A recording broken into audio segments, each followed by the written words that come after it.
Mercredi 25 mai.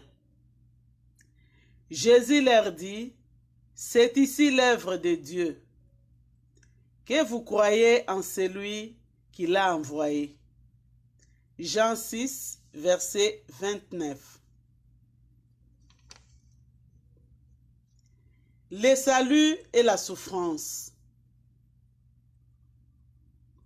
Vous entrerez au ciel aux conditions de Dieu, ou vous n'y entrerez pas.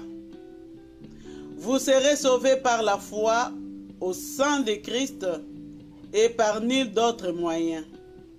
Je viens de lire ces quelques lignes d'une feuille d'évangélisation, et leur sujet me reporte quelques jours en arrière, où dans une chambre d'hôpital, j'ai visité un homme amputé d'une jambe, installé sur son fauteuil roulant.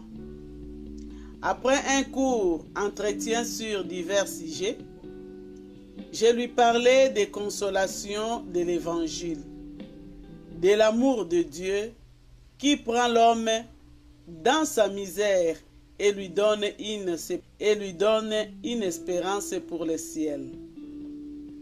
Tout cela en vertu du sang de Christ répandu à la croix.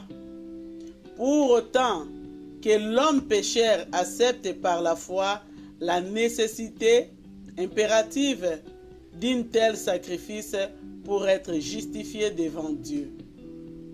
D'accord, me répondit le malade, mais il y a aussi la souffrance dans ce monde qui entre pour une part dans l'acquisition du salut. Et pour moi, s'il me reste des péchés après 3 années que je suis dans cet état, que faut-il faire encore? Faire, il n'y a rien à faire. Le salut de Dieu est gratuit. Recevez-le comme un don de Dieu. Sachez que nulle œuvre méritoire, nulle pénitence et même nulle souffrance ne peuvent nous ouvrir le ciel. Le sang de Christ seul, répandu à la croix, nous lave de nos péchés lorsque par la foi, nous acceptons que Dieu y a pourvu entièrement. Sans effusion de sang, il n'y a pas de rémission des péchés. Hébreux 9, verset 22.